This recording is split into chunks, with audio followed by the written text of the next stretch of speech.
तो कथा कुछ इस प्रकार प्रारंभ होती है।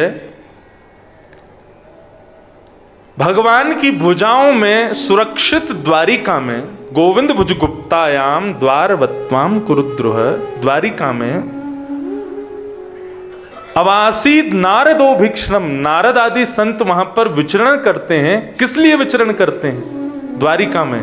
बोले कृष्णोपासन लालसा, भगवान के दर्शन की लालसा से, भगवान की उपासना की लालसा से।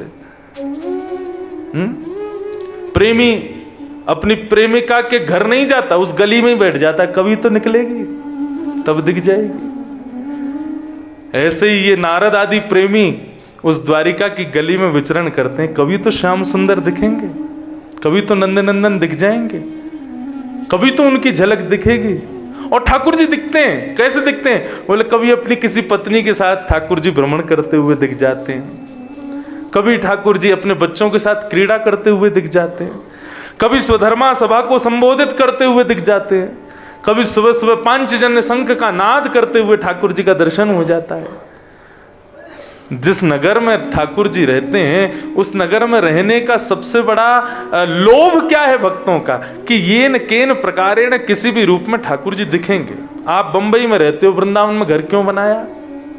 कृष्णोपासन लालसा, एक लालसा है मन में, क्या? कन्हैया दिखेंगे। और कन्हैया नहीं भी दिखेगा तो कन्हैया के जो हैं, वो संत हो, चाहे वक्ता हो, चाहे भक्त हो, वो तो दिखेंगे। और कोई ना भी हो तो उसकी चर्चा ही सुनाई देगी। इसलिए लोग तीर्थों में रहते हैं। ऐसे ही नारद जी द्वारिका में रहते हैं। और नारद जी के विषय में आगे वर्णन आता है। नारद जी को यदि कभी श्याम सुंदर नहीं दिखते ना, द्वारिकाधीश नहीं दिखते, तो श्री नारद जी महाराज अपना कमंडलू लेकर के और भिक्षा मांगने के लिए द्वारिकाधीश के द्वार पर पहुंच जाते हैं। भिक्षाम देही, भिक्षा लेकर के कोई भी आवे, लेकिन नारद जी उसको नहीं देखते, पीछे देखते रहते, कहीं ठाकुर जी कहीं दिख जाएं भीतर घूमते हुए। आटा दे दिया, माते भिक्षाम देही, बोले दे तो दिया आटा, बोले आटा नहीं दाल और ले आओ। वो दोबारा जावे रसोई घर में, तब तक नारद जी और देख ले कहीं श्याम सुंदर दिख जाए, कहीं मिल जाए। और जब तक कन्हैया दिखते नहीं, नारद जी मांगते ही रहते। वो तुम्हारा कमंडल भर गया, बोले दूसरा और लाया हूं, इसको और भर दो, कहीं श्याम सुंदर दिखे। कृष्णोपासन लालसा। श्री चतुर्भुज दास जी कहते हैं, दर्शन को नैना तपे, वचन सुनन को कान, मिलवे को हियरा तपे, ये के जीवन प्राण। श्री गोवर्धन वासी सावरे, तुम बिन रयो न जाए,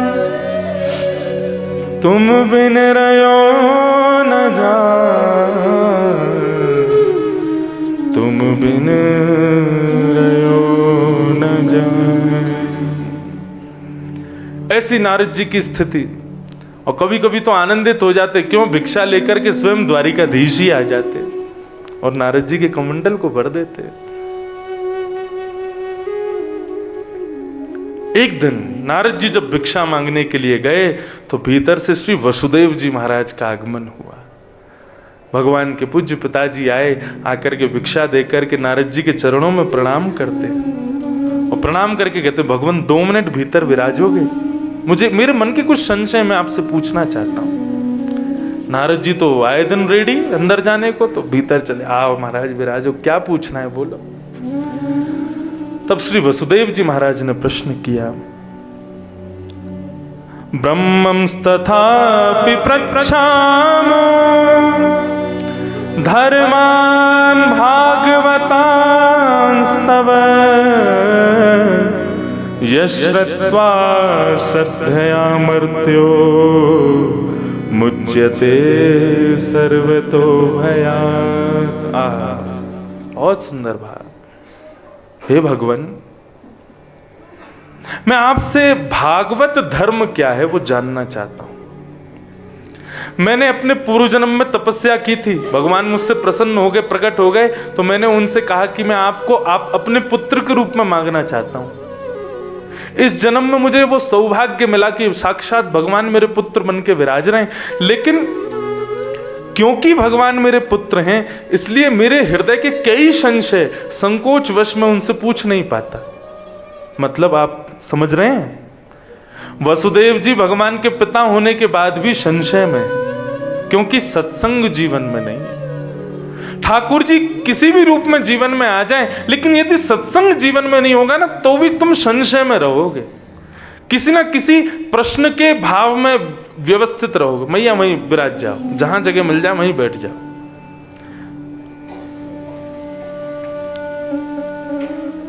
मैं आपसे पूछना चाहता हूं, भागवत धर्म किसे कहते हैं? और मैं ये बात क्यों पूछना चाहता हूं, क्योंकि यश्रत्वा श्रद्धया मर्त्यो मुच्यते सर्वतो भयात्। क्योंकि मैंने ऐसा सुना है कि भागवत धर्म केवल सुनने मात्र से, पालन करना तो बहुत दूर की बात है, जीवन में उतारना लाना तो बहुत बड़े मनीषियों के विषय की बात है, लेकिन भागवत धर्म यदि केवल सुन मात्र लिया जाए ना, तो सुनने मात्र से परम शांति की प्राप्ति होती है। सारे प्रकार के भय नष्ट हो जाते हैं हृदय के। कल भी मैंने कहा था, हम लोग किस चीज से भयभीत हैं? सबसे ज्यादा भय हमको किसका है? मृत्यु का।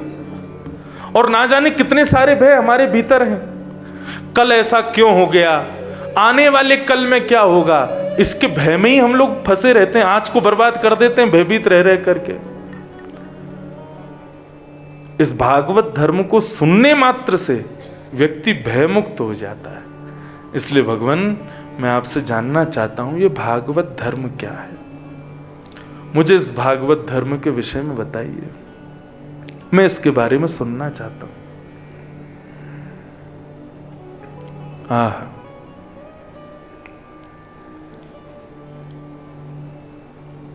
व्यक्ति जब तक श्रेष्ठ जनों से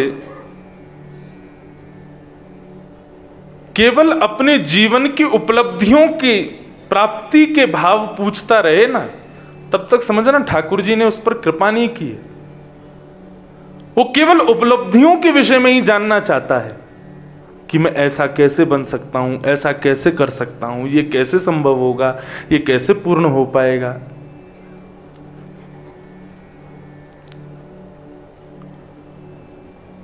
लेकिन जिस दिन मानव हृदय से ये जिज्ञासा प्रकट करे कि मैं आत्म कल्याण कैसे करूं, तब समझना ठाकुर जी ने उस पर कृपा की है, कि वो आत्म कल्याण का विषय उसके भीतर प्रकट हुआ है।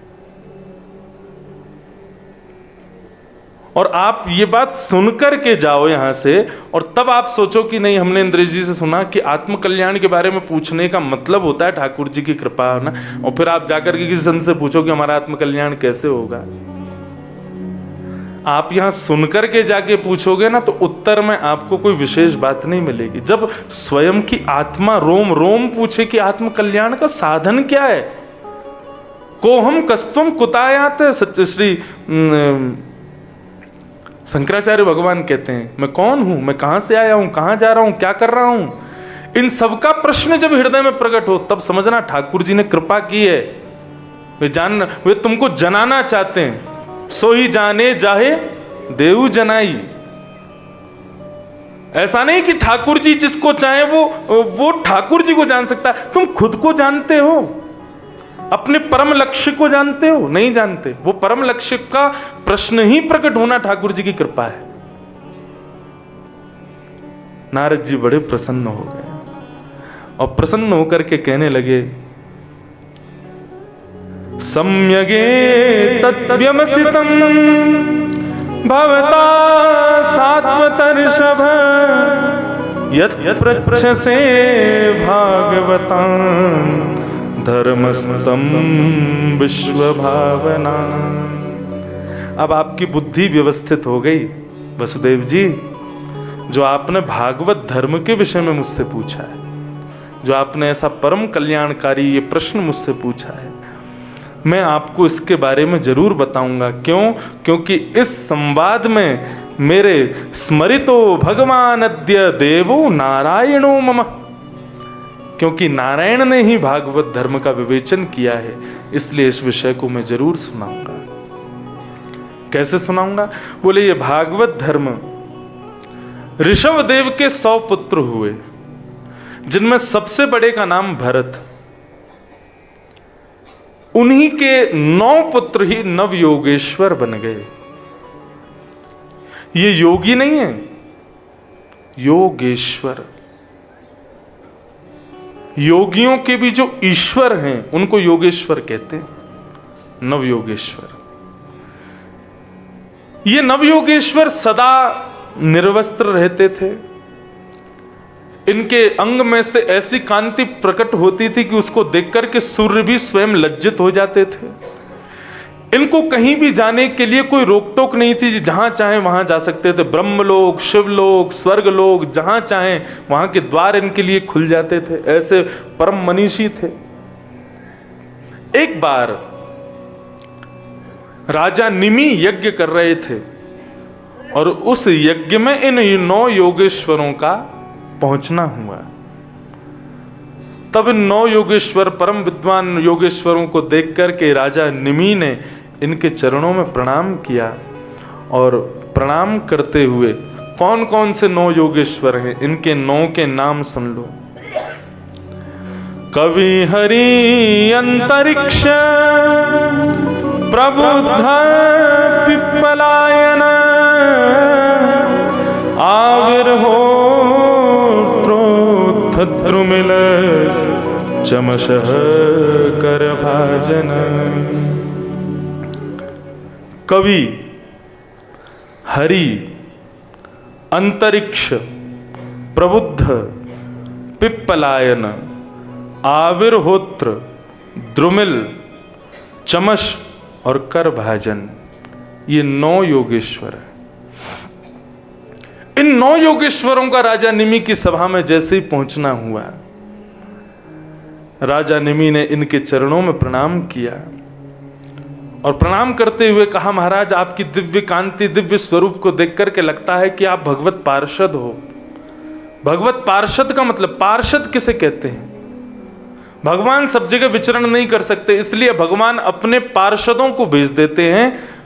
भगवत प्राप्ति कराने का साधन जो बतावे उसको पार्षद कहते हैं।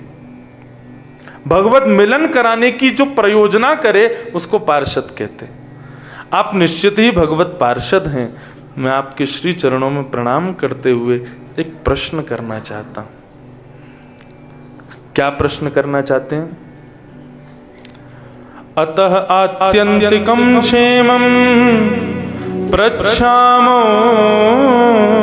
भवतोन्नघा संसारेऽस्मिन् क्षणार्धोऽपि सत्संग सेवधीर्नृणाम् धर्मान् भागवतान् ब्रूतः यदि न श्रूयते श्रमम् यही प्रसन्न प्रपन्नाय दासत्यात्मनप्यज।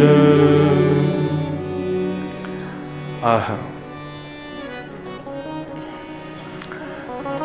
सारे श्रोतागण बहुत ध्यानपूर्वक सुनिएगा और अपने अगल बगल वालों को जगाने की सेवा करते रहना यदि वो सो जाएं तो, क्योंकि पहले तो मन लगना बहुत जरूरी है इस विषय में। पता नहीं क्यों भगवान की कृपा से ये इतना गंभीर प्रसंग मैंने ले तो लिया है, अब इसको 6 दिन में पूर्ण करवाने की जिम्मेवारी आप लोगों की है। प्रेम से सुनोगे तो आनंद से ये संपन्न होगा। और मैं निश्चित कहता हूँ यदि आपने ध्यान पूर्वक श्रवण किया, हृदय की कितनी ग्रंथियां भेदन हो जाएंगी, कितने संशयों का नाश हो जाएगा, कितने प्रश्नों का उत्तर मिल जाएगा। ये साक्षात भागवत धर्म है। भागवत धर्म किसे कहते हैं? तो सबसे पहले मैं भूमिका में ज्यादा समय नहीं गंवाना चाह रहा, इसलिए जल्दी कहकर के केवल सीधे प्रसंग में पहुंच रहा हूं।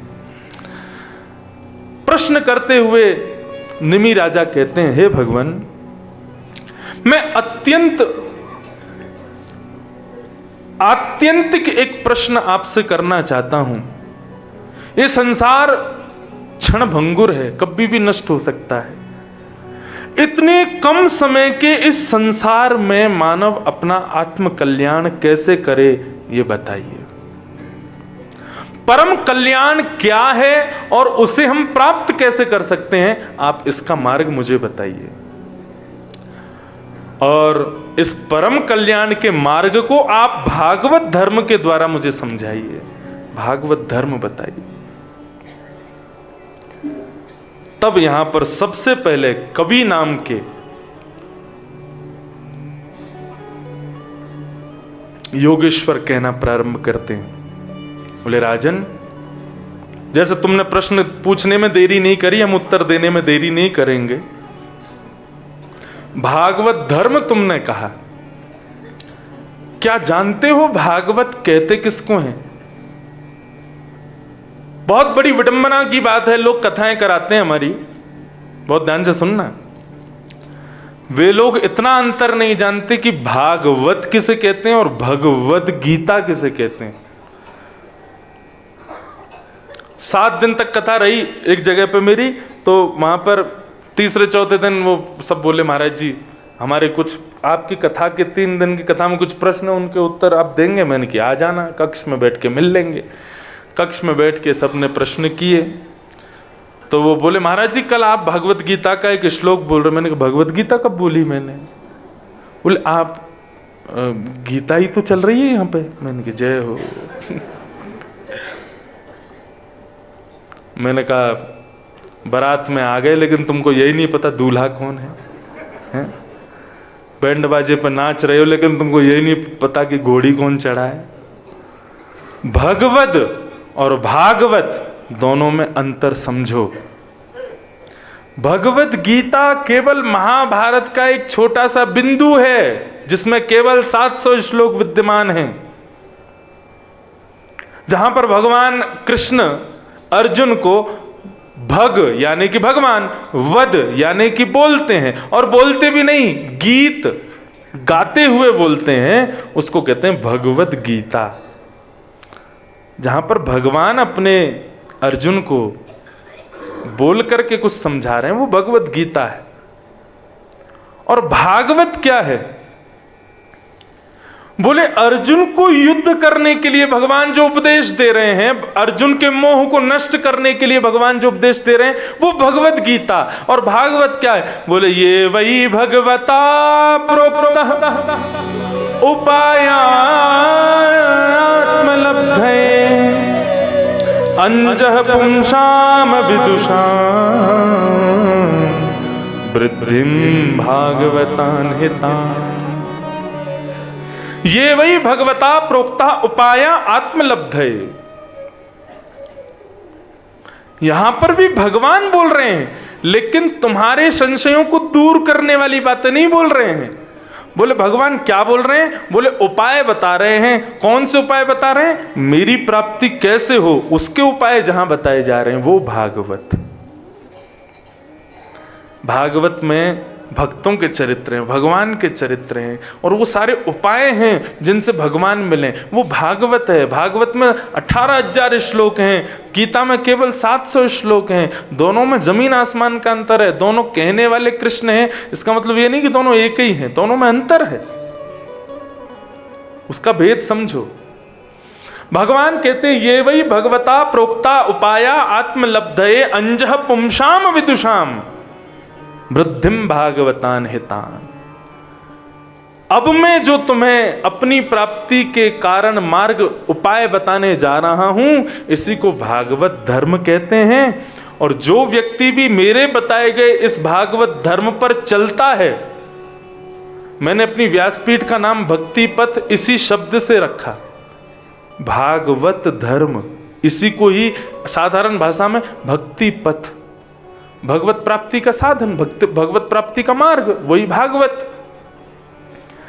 भगवान कह रहे हैं मेरे बताए गए उपाय पर चलकर के जो मेरी प्राप्ति करना चाहते हैं उसको भागवत धर्म कहते हैं। अंजह पुंसाम विदुषाम, जो व्यक्ति भी इस मार्ग पर चलेगा, आंख बंद करके चलेगा,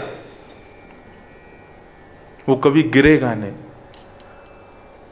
मेरे बताए गए इस मार्ग पर चलने से तुम्हारा कभी पतन नहीं होगा, कभी ह्रास नहीं होगा, कभी गिरोगे नहीं तुम इस मार्ग से, तुम कभी च्युत नहीं होगे इस मार्ग से।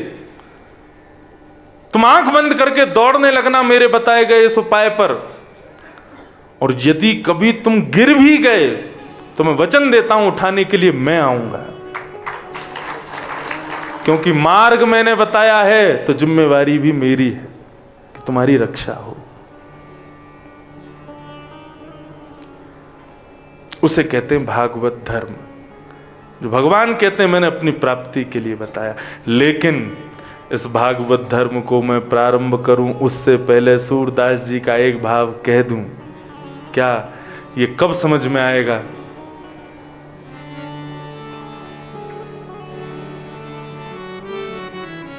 भैरव भैरव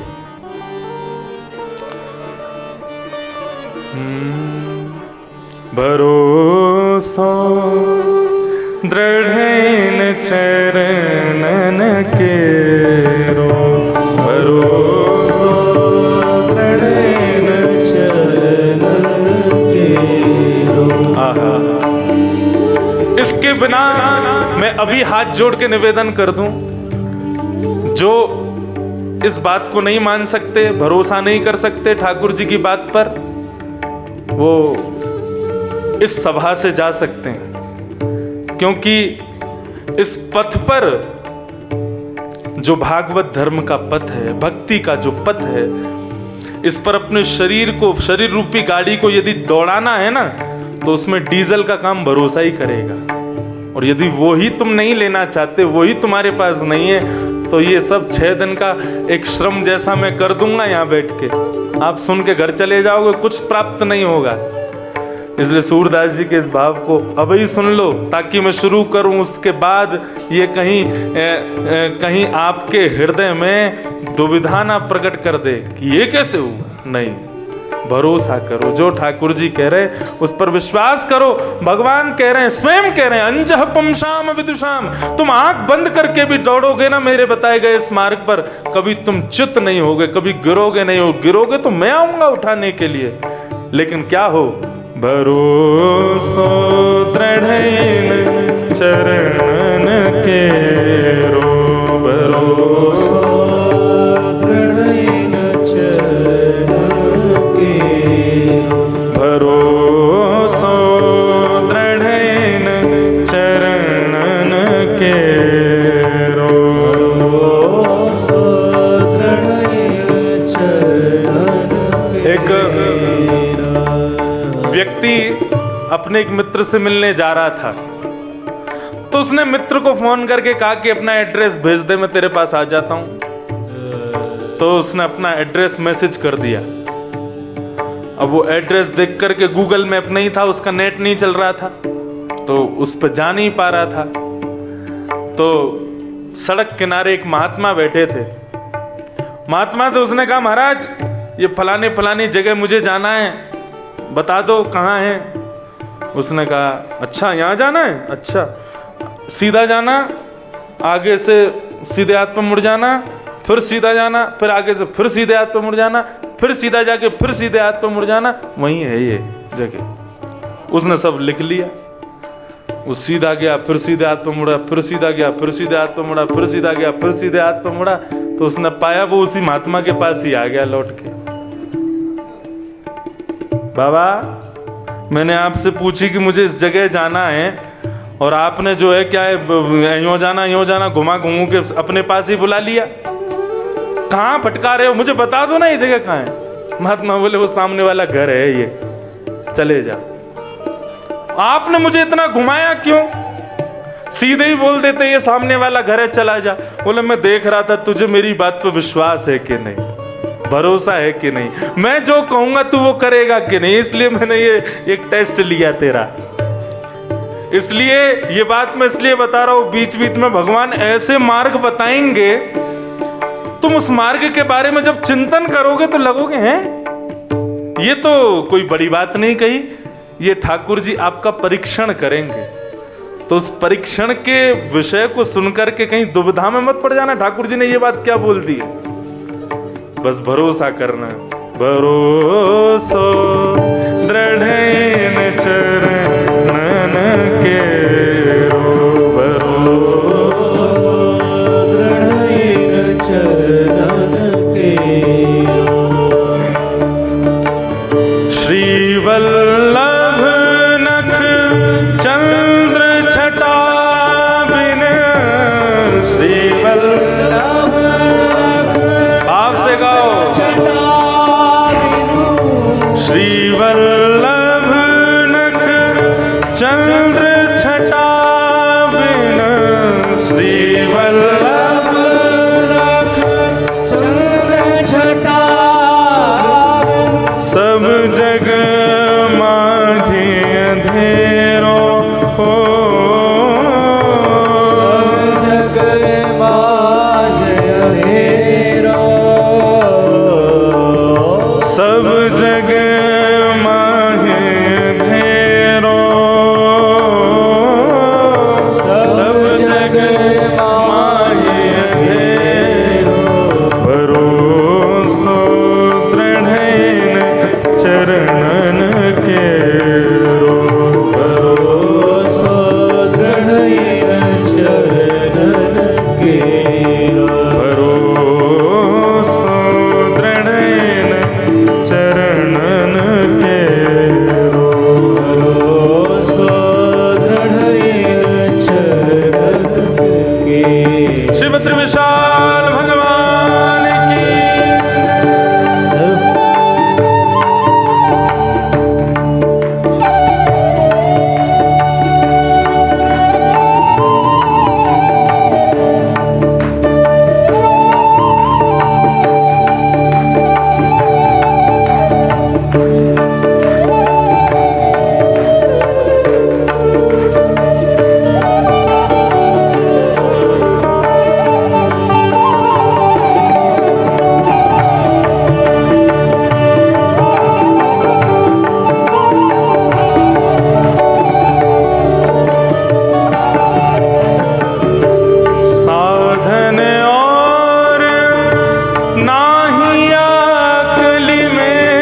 बंधुओं,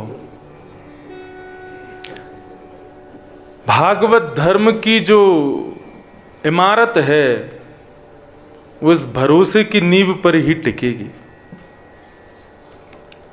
विश्वास, भरोसा। ये वही भगवतः प्रोक्तः उपाय आत्मलब्धये अंजः पुंसाम विदुषाम वृद्धि भागवतान हितान। भगवान कह रहे हैं मेरे बताए गए इस मार्ग पर जो व्यक्ति भी आंख बंद करके चलेगा कभी गिरेगा नहीं। मेरी प्राप्ति का उपाय ही भागवत धर्म है। अब प्रश्न हुआ था कि इस संसार में स्वकल्याण क्या है और वो कैसे प्राप्त हो, हमें बताओ। तब कबीर नाम के जो योगेश्वर हैं वे उत्तर देते हुए कहते हैं, मन्ये कुचित भयम मच्युतस्य पादाम्बुजोपासनमत्र नित्यम् उद्विग्न बुद्धेर सदात्म भावा विश्वात्मना यत्र निवर्तते विहि। कबीर नाम के योगेश्वर कहते हैं, आपने प्रश्न किया कि ये संसार क्षण भंगुर है और उस क्षण भंगुर संसार में आत्म कल्याण क्या है और उसका उपाय क्या है। तो आत्म कल्याण क्या है? मन्ये कुतश्चित भयमच्युतस्य। अच्युत नारायण भगवान के श्री चरणों में सदा मन लगा रहे, नेत्र सदा उन्हीं के दर्शन की उपासना रखें, कान सदा उन्हीं की चर्चा की श्रवण की उपासना रखें, नासिका सदैव उन्हीं के श्री अंग की पावन सुगंधि की उपासना रखे। इस प्रकार हमारी संपूर्ण इंद्रियां यत्र तत्र सर्वत्र सर्व प्रकारेण केवल भगवद प्रसाद को ही स्वीकार करने की इच्छा रखें। हमारे मन से, हमारे भाव से, हमारी स्मृति से कभी ठाकुर जी दूर ना हो, कभी ओझल ना हो, यही आत्म कल्याण है।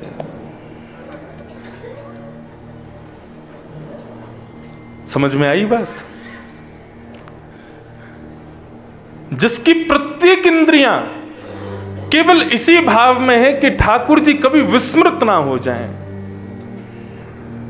संपदो नैव संपदः विपदो नैव विपदः विपद विस्मरणं विष्णु संपद नारायण स्मृति। लोग कहते हैं महाराज जी हमारे परिवार में इतनी बड़ी विपत्ति आ गई, क्यों? उनको तबीयत खराब हो गई, ऐसा ऐसा हो गया। हमारे परिवार में एक विपत्ति आ गई, क्या हो गया? बोले कि लॉकडाउन में हमारा व्यापार ठप हो गया, इतने करोड़ों का नुकसान हो गया। महाराज जी हमारे घर में ये विपत्ति आ गई, क्या विपत्ति आ गई? बोले कि हमारी बेटी का ब्याह हुआ, वो लड़का ठीक नहीं निकला, उसने बेटी छोड़ दी, आदि आदि। सब लोग ऐसी विपत्तियां ले करके आते हैं, सुनाते हैं आके मिल करके, लेकिन कभी कोई ये नहीं कहता महाराज जी बहुत बड़ी विपत्ति आ गई जीवन में। क्या? ठाकुर जी नित्य स्मरण में रहते थे, 2-3 दिन से स्मरण में नहीं आ रहे हैं, ये विपत्ति मेरे जीवन में आ गई। ठाकुर जी की कथा सुनने में इतनी रुचि आती थी, लेकिन कल कथा सुनते सुनते मुझे उबासी आ रही थी। मेरे मन में बड़ा संशय हो रहा है, भगवान ठाकुर जी की कथा में आलस्य कैसे आ गया? मुझे ये विपत्ति सता रही है भगवान, इसका मुझे उपाय बताओ, मैं क्या करूं? कभी कोई पूछता है? कभी कोई नहीं पूछता।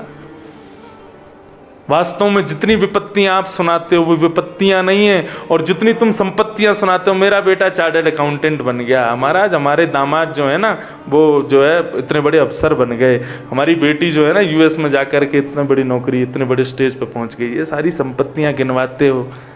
नहीं। वास्तव में जितनी विपत्तियां आप गिनाते हो वो विपत्तियां नहीं है, जितनी संपत्तियां आप गिनाते हो वो संपत्तियां नहीं है। श्री राधा रमण जी सदा इस हृदय में रमण करें, तुम्हारी स्मृति में बने रहें, तो समझना तुम संपत्तिवान हो। और किसी दिन ठाकुर जी की स्मृति ना आवे तो समझना इससे बड़ी विपत्ति तुम्हारे जीवन में और कोई नहीं आ सकती। कुंती भगवान से यही तो कहती है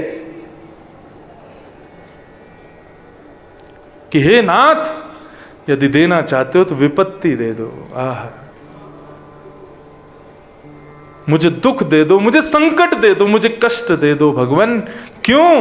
क्योंकि कष्ट में आपकी स्मृति बहुत रहती है। बंधु, एक बात बताऊं आपको, ये नवयोगेश्वर संवाद